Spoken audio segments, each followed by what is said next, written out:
सादर नमस्कार, सादर जय जिनेंद्र। क्षमा ब्रेकिंग जैन न्यूज प्रतिदिन प्रातः, दोपहर एवं रात्रि में देश भर से संपूर्ण जैन समाज से संबंधित सही और सकारात्मक समाचारों के लिए देखना और सुनना न भूलें। साथ में आपसे विनम्र निवेदन है कि यदि आपने इस चैनल को सब्सक्राइब नहीं किया है तो कृपया अवश्य कीजिए और शेयर और लाइक करके धर्म प्रभावना में सहयोगी एवं सहभागी बनिए। आज के समय में लगातार हर क्षेत्र में विभिन्न जगह कोई ना कोई पंच कल्याण का प्रोग्राम या मंड विधान का प्रोग्राम कुछ ना कुछ हमेशा एक समय पे चालू रहता है।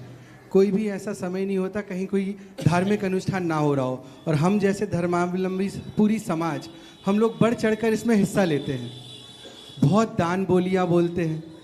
महाराज जी, कभी कभी मेरे मन में विकल्प आता है, हम लोग इतना दान बोलते हैं, समाज इतना दान बोलती है, अगर समय से ये दान हम लोग अगर नहीं दे पाते हैं जो समय हम लोगों ने मांगा है या कुछ भी, तो इसमें क्या हमको कोई दोष लगता है? देखो, बहुत अच्छा सवाल। ये एक बहुत अच्छा समय है कि इन दिनों अक्सर धार्मिक आयोजन होते रहते हैं। आप ऐसे युग में जी रहे हैं जहाँ धर्म की इतनी प्रभावना हो गई कि अब सारे धार्मिक आयोजन आम हो गए, है ना। तो एक दृष्टि से अच्छा है। धार्मिक आयोजन होते हैं तो लोग दान भी देते हैं, ये भी अच्छा है। लेकिन दान देने वाले व्यक्तियों को अपनी सीमा से बढ़कर दान नहीं देना चाहिए और घोषित दान को समय सीमा से पहले चुकाना चाहिए।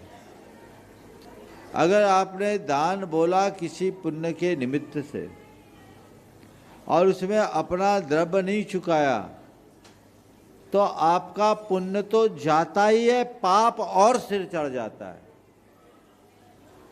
इसमें निर्माल्य सेवन का पाप लगता है और निर्माल्य सेवन का पाप बहुत बड़ा पाप बताया गया, जो दुख, दारिद्र्य और दुर्गति का कारण माना गया है। ऐसे व्यक्ति के जीवन में घोर दुख संकट आ सकते हैं। ऐसा व्यक्ति बड़ी दारिद्र्य और विपदा से ग्रसित हो सकता है और वो दुर्गति का पात्र बन सकता है। आपने कोई आयोजन में कहीं भागीदारी ली तो जब भी आप बोली बोलो, पहली कोशिश करो तुरंत दे दो। तुरंत देने की स्थिति नहीं है तो आयोजकों से पहले बोल दो कि भाई मैं ये राशि इतने दिन में दे पाऊंगा और इस अवधि में मैं दे पाऊंगा। यदि आप इसके लिए अपनी सहमति दें तो मेरी बोली स्वीकार लें। आयोजक आपको इसमें सहमति देते हैं तब तो आप अपनी बोली रखिए, अन्यथा इस बोली को किसी और के नाम जाने दीजिए। कई लोग कई जगह बोलियां ले लेते हैं और हमने तो ये भी देखा है कि कई जगह की बोलियां, यहाँ का तो मुझे नहीं मालूम पर आम है कि 15-15, 20-20 साल पुरानी बोलियां भी कई लोगों की बची। एक स्थान पर मैं था, एक जगह बोली लगी, हालांकि मैं बोली ज़्यादा पसंद नहीं करता पर कोई एक ऐसा प्रसंग था जिसमें बोली लगी। एक महानुभाव ने बोली ली और बोली समाज की अपेक्षा से ज़्यादा की थी। जब लोग आए मैंने कहा भैया आज तो तुम लोगों के लिए अच्छी, जो तुम्हारा टारगेट था उससे आगे आगे। बोले महाराज जी इनने जो बोली ली इनने पुराने नहीं चुकाए, अब क्या चुकाएंगे? बोले क्या बोल रहे हो? बोले महाराज जी इनके पुराने बाकी। मैंने पूछा कितना? वो लाखों का फिगर था।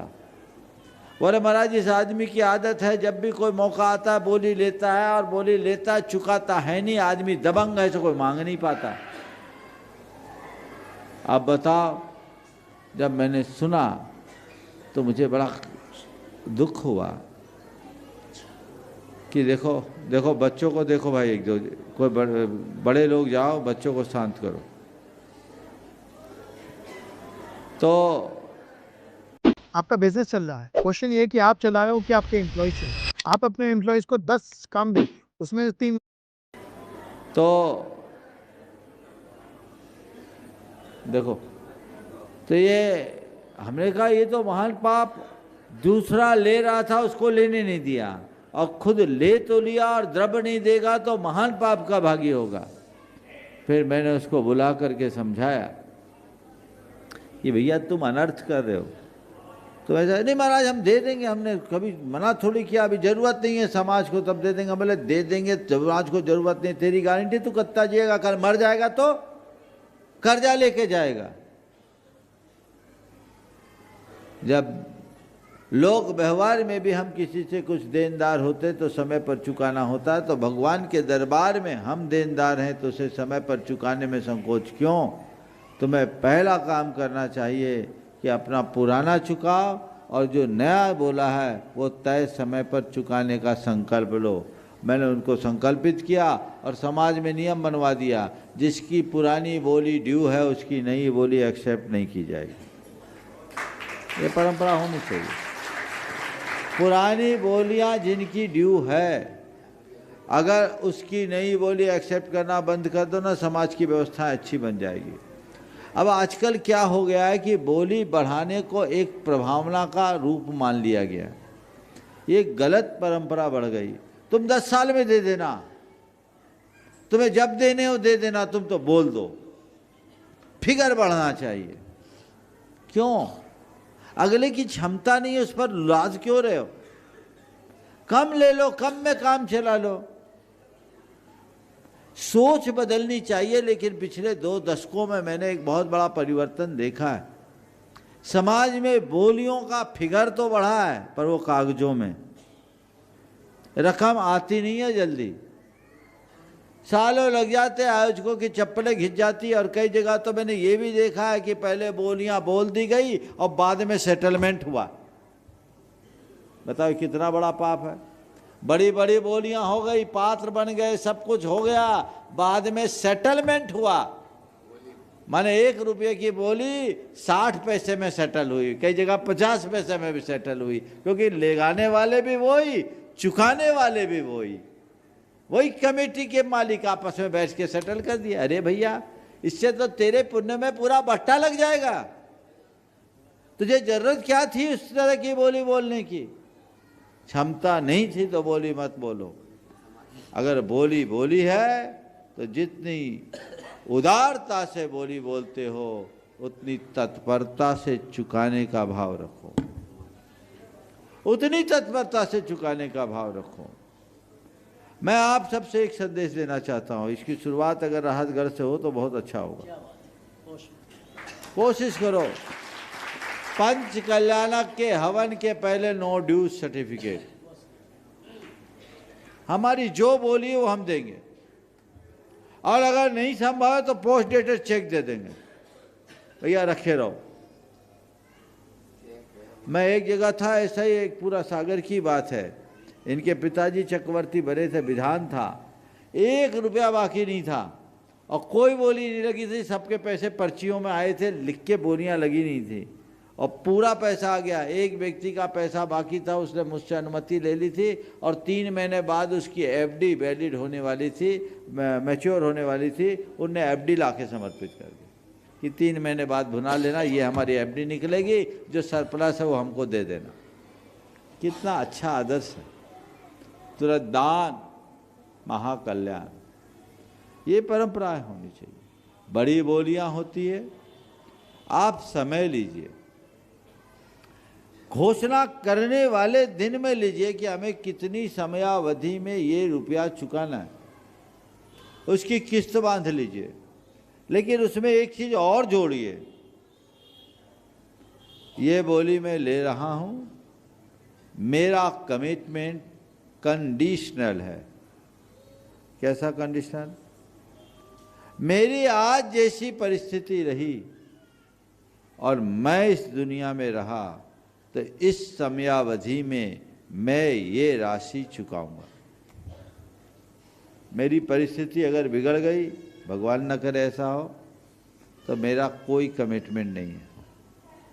मैं इस दुनिया में नहीं रहूं तो मेरा कोई कमिटमेंट नहीं। हालांकि बाल बच्चों की जिम्मेदारी होती है उस कमिटमेंट को चुकाए, क्योंकि आपने उनके एसेट्स लिए हैं तो लायबिलिटी चुकाना भी आपकी जिम्मेदारी है। इसे अपनी लायबिलिटी के रूप में देखना चाहिए। इससे पुण्य की वृद्धि होती है। ऐसा भाव अंदर होना चाहिए, नहीं तो बहुत विषय, इस विषय में मैंने अनेक बार बातें की है। ऐसा दुख लोगों के जीवन में आता है कि रोंगटे खड़े हो जाते हैं। पैसों का कभी इस तरह से दुरुपयोग नहीं करना और बोलियों को लेने के बाद उसको चुकाने में कभी संकोच मत करना। आप लोग सब धार्मिक लोग हो, श्रद्धा भाव से भर कर के ही सब काम करते हैं। दान और बोली ऐसा ऐरा गहरा आदमी नहीं ले पाता, लेकिन पैसा एक ऐसी चीज़ है जो आता हुआ अच्छा लगता, जाता हुआ अच्छा नहीं लगता। तो उस समय पैसा निकालते समय थोड़ा मन संकुचित होने लगता है। मन के उस संकोच को जीतना चाहिए और उदारता के साथ ये सारी चीज़ें करनी चाहिए। आप लोगों ने राहतगढ़ में अभी जो बोलियाँ बोली है, बहुत अच्छे से बोली है, और मैं यही चाहूँगा एक ऐसा आदर्श प्रस्तुत करें ताकि कहा जा सके कि इस पंच कल्याणक में जितनी बोलियाँ थी किसी को मांगने की ज़रूरत ही नहीं पड़ी, लोगों ने चुका दिया, नगद पुण्य आएगा। और एक बात मैं आपसे और पूछता हूँ, ये बोली आपने ली है कि आपको लेनी पड़ी? ये कोई टैक्स तो नहीं है ना, ये आपका दान है। जब टैक्स भी आपको देना होता है और आप देते हैं, तो दान आपने जो बोल दिया उसे तो देना ही चाहिए।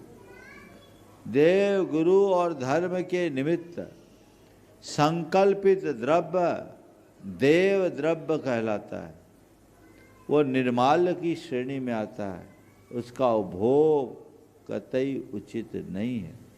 शास्त्र कहता है, जिन्न धार पईत था जिन पूजन बंधन निमित्त विशेष धनम, जो भुंजई सो भुंजई निरी गई ये सुईरम दुखम, पुत्र कलत्र विदुरो दारिद्रो पंगु मूक बहिरंधो, चांडालादि कुजादो जिन पूजादि दब्बहरो। जीर्णोद्धार का पदार्थ, जिन पूजा बंधन निमित्त आदि का जो विशेष धन है, इसको जो भोगता है वो चिरकाल तक नरक गति में दुखों को भोगता है। वहाँ से निकलेगा तो पुत्र कलत्र से रहित होगा, दरिद्री होगा, पंगु होगा, मूक होगा, बहरा होगा, अंधा होगा, कुजातों में जन्म लेगा। कौन? जिन पूजादि दब्ब हरो, जिनेंद्र भगवान की पूजा आदि के द्रव्य को हरने वाला। तीव्र अंतराय कर्म का भागी बनता है। मैं दो उदाहरण आज के संदर्भ में दे दूं। मैं समझता हूँ ये चर्चाएं पहले भी आई है, लेकिन ये चर्चाएं आती रहनी चाहिए ताकि आप लोग थोड़ा सावधान हो। मैं एक स्थान पर था, एक व्यक्ति मेरे पास आया,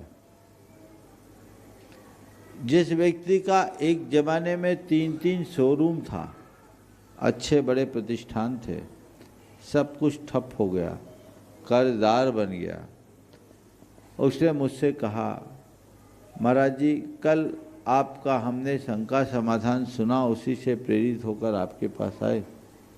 शंका समाधान में इसी तरह की बात हुई। बोले महाराज जी हमसे भी एक बड़ी गलती हो गई, उसका प्रायश्चित बताइए। बोले क्या हुआ?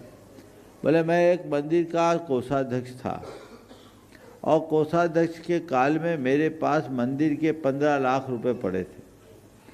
मेरा काम सब ठीक ठाक चल रहा था, कुछ दिन रुपयों की कमी पड़ी और मैंने वो रुपया वापर लिया, व्यापार में लगा दिया। मंदिर का पैसा बिना किसी को संसूचित किए उसने लगा दिया। ठीक है, जब ज़रूरत होगी मंदिर को दे देंगे, अभी थोड़ी ज़रूरत है।